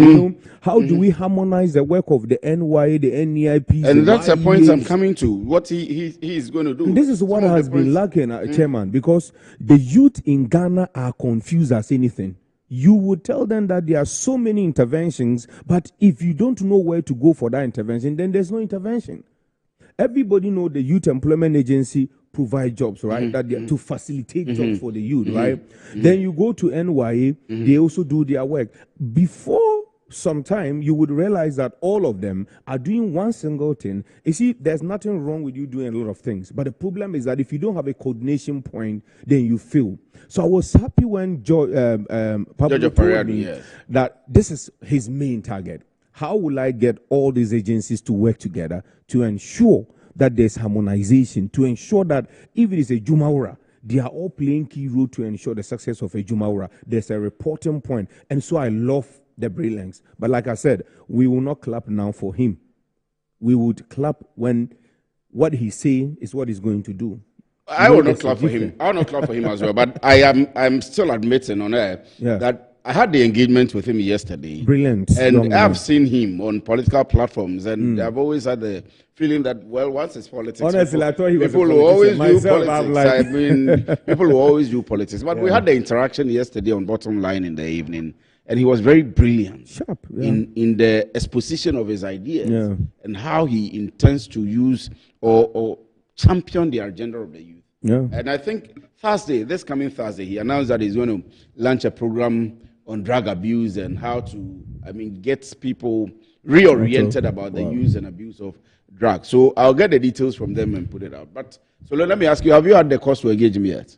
Yes, I've met him. And what do you make of him? I mean, we are not assessing him anyway. It's just yes. It's a good afternoon, Ghana. So yes, let me say good afternoon to every Ghanaian watching us now.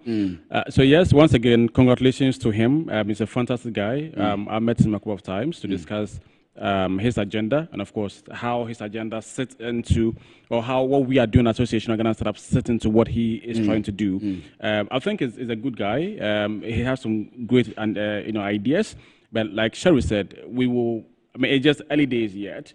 We have some discussions, paperwork ongoing back and forth and all that, but we are yet to start the main work, right? So we'll see how it goes. But he shows he's committed to driving the startup agenda. He's committed to ensuring that the young people of Ghana, the youth of Ghana, get what they need to get to be job creators instead of job seekers. And that is good. He's indicated his desire to have that kind of lead the harmonization of the various players in the space to work together as a unit, which is good. I mean, we've seen too many things, too many silos and all that. But if there's a way we can work together as a team, which we've always talked about, then that should be a good thing to do. And so we applaud him for his initial steps. We only hope and pray that he get all the support that he needs to be able to execute the mandate that he's entrusted into. But I mean, for us at Association of Ghana Startups and to the startup ecosystem as a whole, we are more than ready and committed to work with him to ensure that whatever that he wants to do will be achieved. We met him, we met his agencies, the NYA, we met Osman, we met Eric, and all that, and look like these young guys are ready for action. And so we are ready. We are waiting to kick off with them and see how best we can support the young people. You talk about the support. One of the things that we have been talking about so far with Sherif on the support is the fact that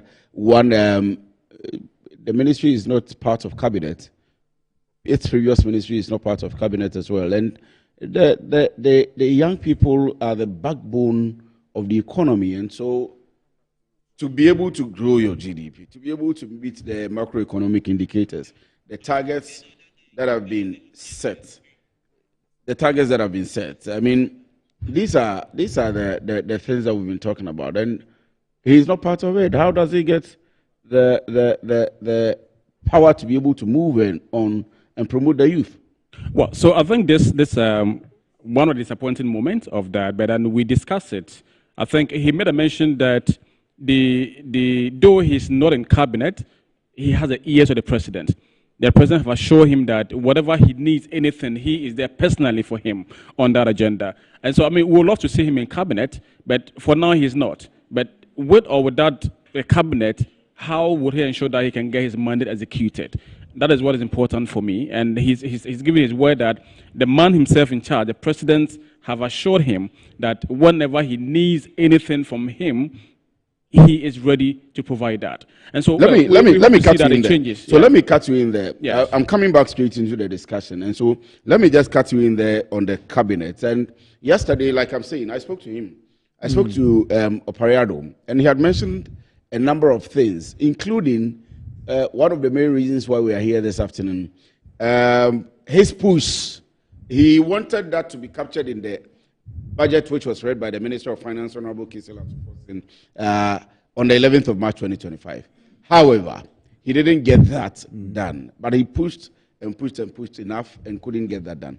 He has the assurance, according to him, of the President, His Excellency John Dramani Mahama, to make available 750 million Ghana cedis next year for startups, entrepreneurs specifically.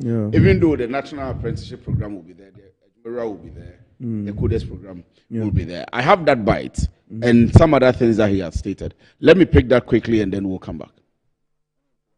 It stands at 14.9%. We are hoping that by the time our 4 years is over, we would have reduced this figure significantly.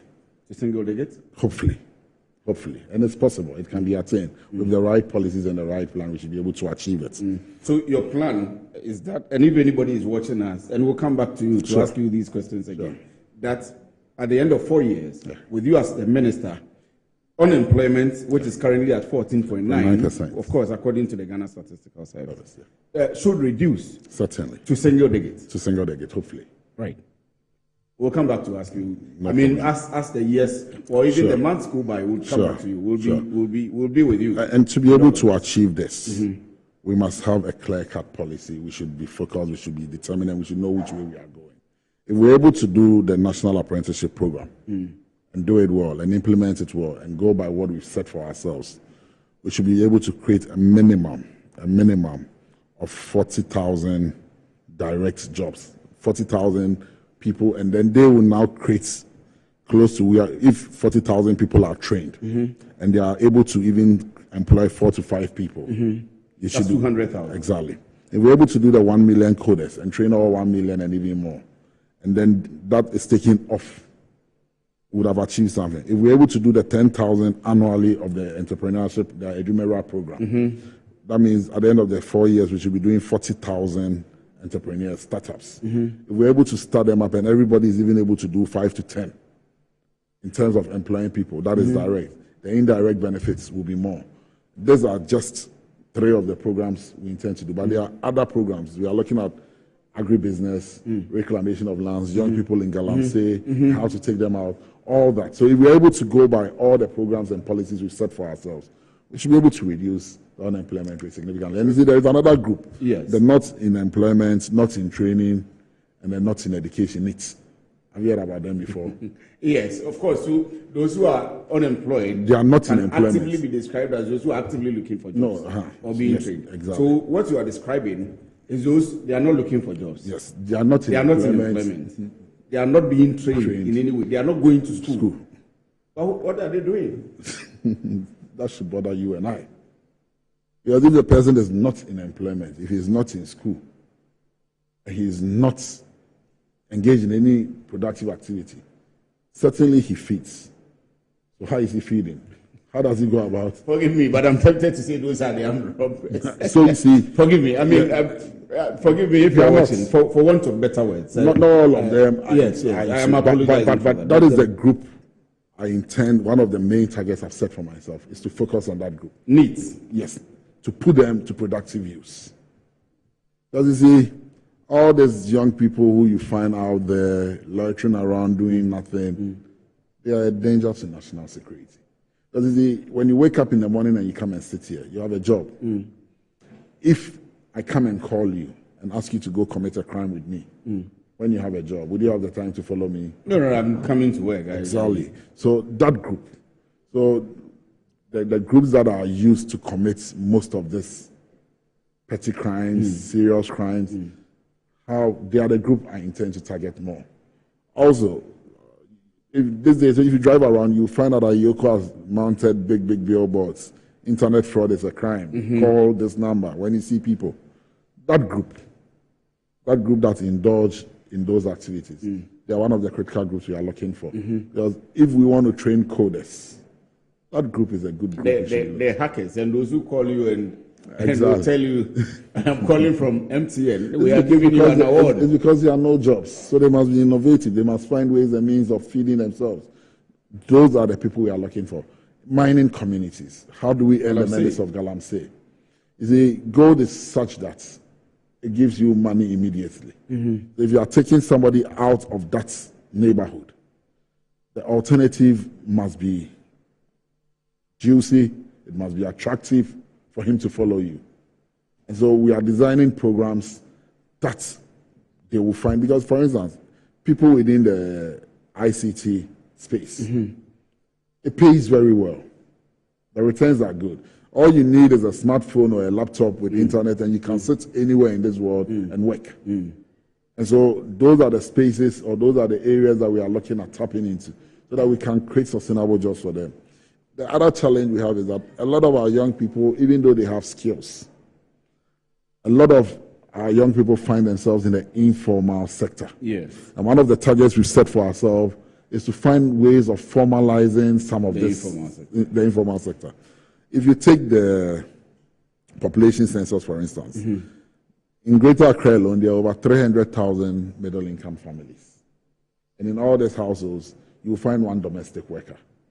Most of these domestic workers are sometimes paid above the minimum wage. But when you meet them and you ask them, are they employed, they'll tell you they're unemployed. You know why? Because that sector has not been formalized. And then their social security is also not being paid. They are paid over the table or under the table, and so they don't have any benefits apart from the pays or salaries they earn. When we formalize the sector and give them some little training, nannies, domestic house help, butlers, these are all big jobs in other jurisdictions. And the important thing for me with this one would be the taxes. Yes. We have been talking about I was going to come to that. And we have been talking about how to mobilize, expand the tax revenue. I was going to come to that. So once we're able to formalize, then what does it take?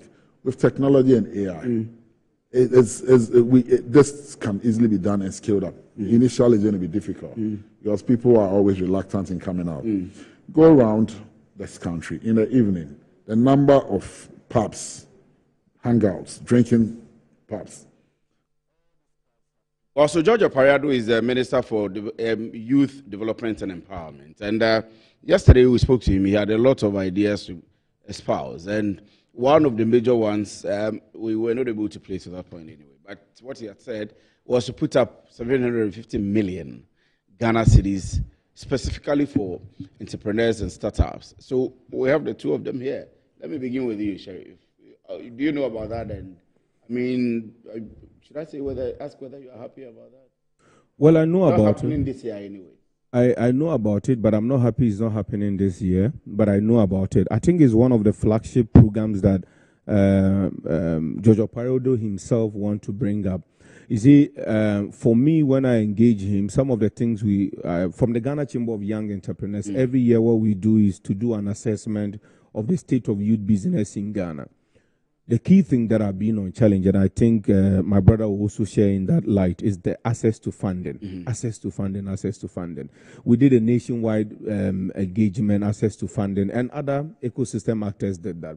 So if access to funding is one key challenge, a few of them, market, access to market and the rest. But how are we able to tackle the big elephant in the house, which is the access to market? So from, the initial engagement with Pablo, he mentioned this to me, and it was that we have a plan to do this. We want to set up a fund that can bring on more funding. You see, a lot of times it is program, government comes and bring a program. Let's say you start, let's say Ejumawara. Ejumawara just received only 100 million. That is even in allocation. So what they finish, what is the sustainability model? And that is why I told you the young man, Pablo, is very brilliant. Because what he told me is that it is about sustaining the initiatives. If you are giving funding to entrepreneurs on a Jumaura, it may end 2 years' time. What will sustain it? We need a fund, an independent fund that will sit somewhere with government contribution that will attract VCs, venture capitalists, angel investors like yourself and Solomon to put in money there, because these monies are going to young people. And this fund will be managed by an independent body together with government and all of that. So I felt that was one of the biggest things that we can do as a country. And that is what we need at the moment, especially if we want to support youth and start up doing businesses. We need that pool that a young person who has a scalable idea, a business can tap into to get the fund. But I am aware that it was not going to be successful this year. But I hope that next year we will definitely help him put in place the framework, the structures to start the planning this year. And we can, see how government will be convinced about it next year. You are getting 750 million cedis next year. Per allocation, right? Yep. Yeah, but it's not in yet. It's exciting to know that there's a plan for such. Question for about 5 years now, we've been working on the Ghana Innovation and Startup Bill. All right. Now, the bill is also trying to create a fund, the Ghana Innovation and Startup Fund. So I don't know how it will be, but we're here to engage the government on this level to see that this 750 million that they're talking about is it possible that money can be channeled to this fund that we are setting up for this bill to be more like a seed fund for the bill? I mean, if we have, because there's no point in duplicating effort, right?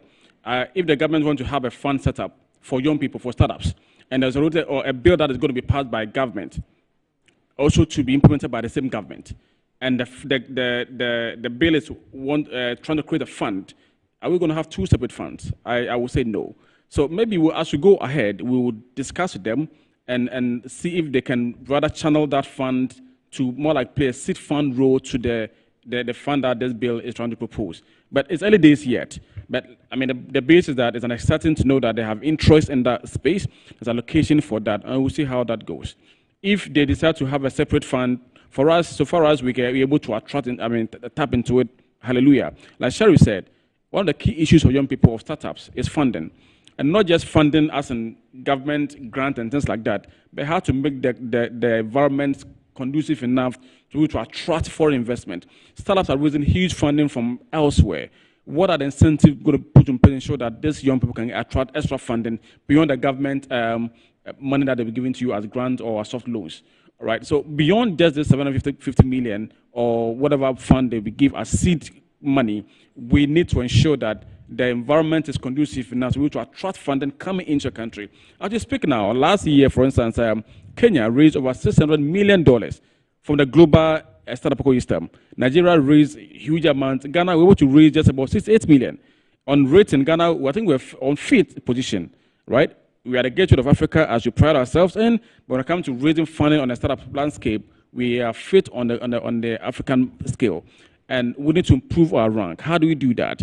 If the government can assure the public, the private sector, the diaspora, and that look, the conducive down here is good enough that you can invest back home into the country, then we can attract more funding coming in. And so we need to look beyond just the government money that's being mentioned to see how we can attract foreign and then the VCs and the angels investing coming into the country to support our startup to grow and scale beyond borders. One key thing that Pablo mentioned, so let me say Honorable the Youth Minister mentions, for me is the fact that there's going to be a synergy. Right. So yesterday I asked him about what people think, that all of these institutions should either be collapsed into one or be made units under his ministry so that he can have easy access and control. But in its current form, they're all going to have their boards and be able to take their own decisions on their programming and planning and so on and so forth. So yes, even though there is the central reporting point where the minister can have some level of control, still have their boards. He thinks that in as much as that is not done yet, there still will be proper synergy. There's a portal he has started already that is getting everybody on board. That will make sure that there is no duplicity of programs. For example, what YE does would not be the same thing that the National Entrepreneurship Innovation Program will do, and so on and so forth. I don't know. Let me start with you. Yes. So I think it's a good thing to do. I mean, like I mentioned earlier on, one of the major issues we face in the ecosystem is the duplication of effort. You see all the institutions doing the same thing. All right? Now, somewhere last year, we started to work on a plan, a 5-year national startup development strategy, led by the private sector, the Association of Ghana Startups, and the other players. The Chamber is involved, and other players trying to draft what we want to see in the next 5 years as a country, where we should go, being championed by the private sector, of course, the government as a key player to it, right? And one of the key things that strategy is enlisting is that how do we have, even at the ministerial level, there are about 5 or 6 ministries that, I mean, yesterday you asked Pablo, the youth agenda is not around just one ministry. It cuts across. So how do we ensure that this ministry to work together? And to where I sit at the startup unit, the startup agenda cuts across other ministries as well. There's trade involved, there's MEST involved, there's then MESTI involved, there's youth and empowerment involved, there is even to the larger extent finance is involved, among others, right? How do we get them to work together at the top level? Beyond that, how do we get the agencies to work together? There's NERP, there's NYA, there's GE and all that. How do we get them to work together? You know, even coming down to the private sector, there's a Chamber of Young Entrepreneurs, there's a Ghana Association, there's Impact Investing in Ghana, there's a Hub Network. How do we work together to champion the agenda moving forward? So it is important to look at how we can come together as a unit. And so the strategy is trying to propose that we should have an interministerial committee or sort of at the top level. And then interagency sort of, and then the base, you see how we can work together on that as well. So for me, it's a good thing to, see that the president's side, the government is also having the interest of bringing all the units together as one body. That is the only way that we can work together and to report on bigger impact. Other than that, we'll keep on working in silos, report on small impact, and we'll not have any major thing. One of the key issues is that, one of the people startups, if you can talk well, we call them pitchpreneurs, right? They go to NYA's program and go and because they have some good business model and they can talk, they can pitch well, they go here and pitch and get some funding. Now they move to NEIP program and go and pitch and get funding. They go to G and go and pitch and get funding. And now you realize that this one person will be going around collecting the small money from all these agencies. Huge money or small money? Well, yes. Other day, pitching to get money. Well, yes. Other day to start up. Yes. Other day, because these guys are looking for money to start and to scale up, so they go around chasing all the funds. Okay. Whereas the government side, they were reporting. NYA will say that we supported 1,000 startups. NIP will say 2,000 startups. For all you know, the same people going around collecting this funds or support across the board. But how do we ensure that we have a centralized pool where funds are properly allocated, support is properly, segregated across the board, so that whoever needs what at a point in time is getting what they need to support the scale up of the ecosystem. So we'll see how it goes. Duplicity of each of these institutions. So yes, 5 of them coming under him. Yeah. This is going to make sure. Yeah. So, Chairman, apart from, before maybe I talk that for the funding aspect, I think that a lot of meat does not spoil the soup. Yes, we are working on the Ghana Innovation and Startup Fund that is looking to target startups. So if the ministry is coming now with a fund for young entrepreneurs and startups, it's also another addition to the effort we are making. However, we will look at a converging point where each one will contribute to the other for growth. So for that one, but talking about the duplication of effort and agencies, Chairman, there have been a lot of effort by different government to make sure that we harmonize our organizations, and they have not been successful. I think instead of being on a speech to talk about why we need it, we already know why we need them to harmonize. The problem is that where is the disunity coming from? You see, you have government agencies that each agency is kind of struggling to have allocation on budget. You think I would agree to come and be under Chairman Akwesi on Metro TV? No, I want to host my own program. I'm just giving a literal example because I want to be seen there. So there have been that fight and tussle between political agencies. If he will tell you, even the Ghana Innovation and Startup Bill, one of our key challenge is who hosts that bill. I don't want us to talk about that. That's another topic on its own. And sometimes we sit and then I'm sure we don't face the truth head on. Who hold what is not what is important to me. Do you have a bill pass that will set up an agency that will focus on development, startup, and innovation in Ghana? We should be interested in the impact or the outcome, not necessarily whether it's Akwesi holding it or Akwesi running it. So the bigger issue goes back to where we are all clamoring for government budget.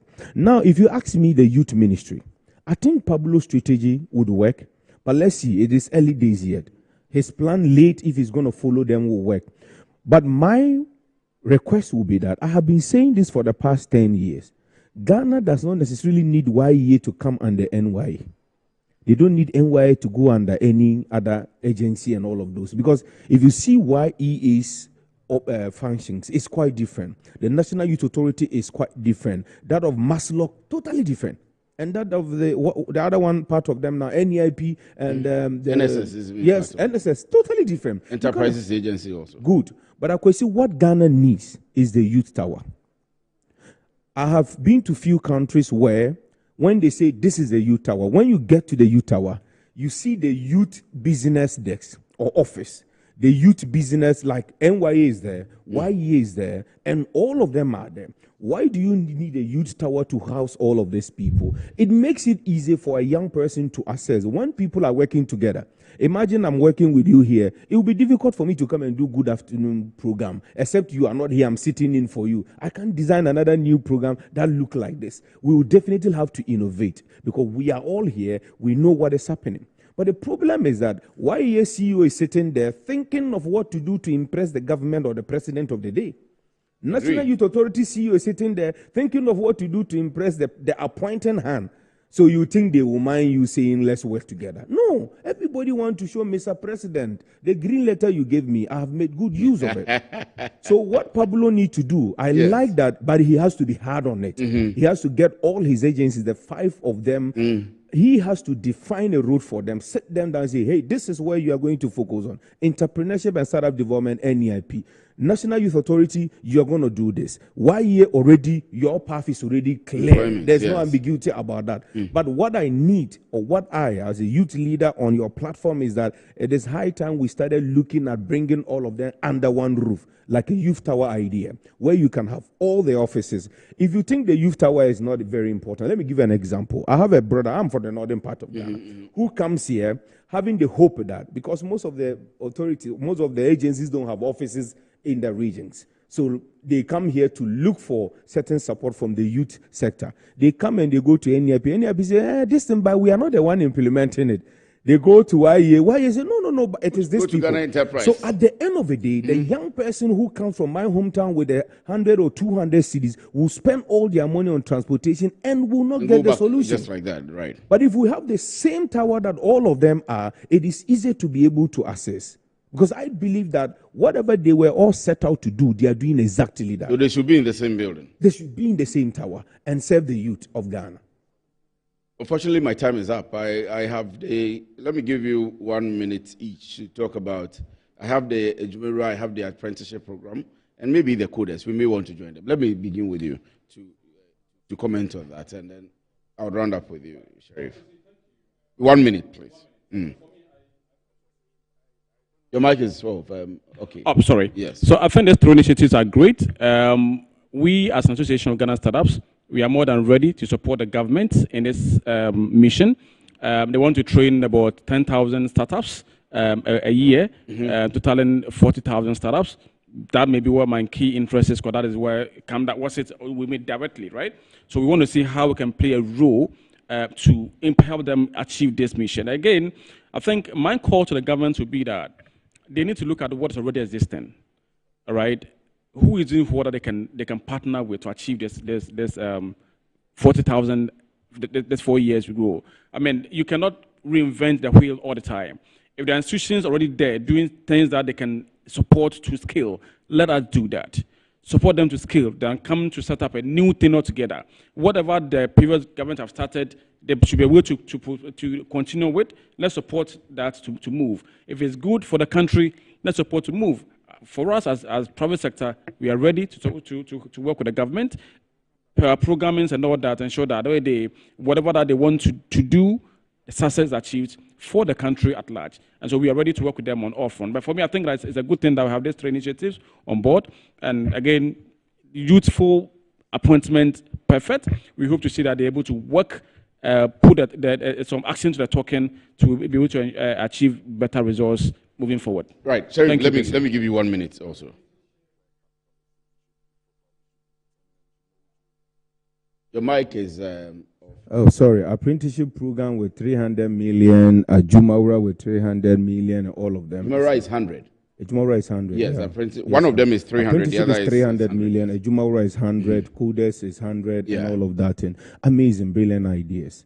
But like I keep telling you, these are just allocations. I like the program ideation. I like the ideas behind the program. And like Solomon said, what is already in existence that we can leverage upon?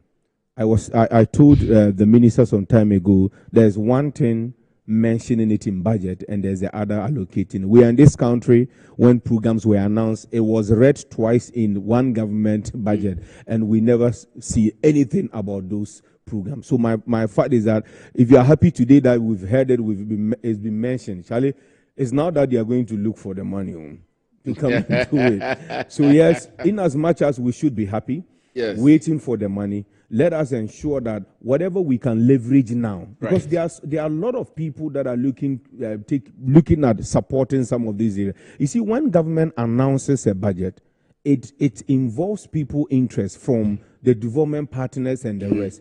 This is the time we should look up for some of these people to commit their fund for us to run these programs. Right. Yeah. Right. So Sharif Gali is Chief Executive Officer, Young Entrepreneurs. Ghana Chamber of Young Entrepreneurs. I've always said young entrepreneurs, but I am with him all the time. Solomon Eji is Association of Ghana Startups, formerly Ghana Startup Network. And then we had the energy discussion early on. We did something also on sanitation a bit with Desmond. This is Business Edge on Good Afternoon Ghana. Like we said to you, we are still shaping the program. And so in the course of events, you would see lots of dynamics and lots of changes. My name is Kwesi Efie. Thank you very much for staying with us for the afternoon. This is Metro TV. Don't change your dial. You would see a lot of actions here. Entertainment review will come up shortly. Through the evening, we'll have the news and all other programs on air. Please stay with us. My name is Kwesi Efie. Good afternoon.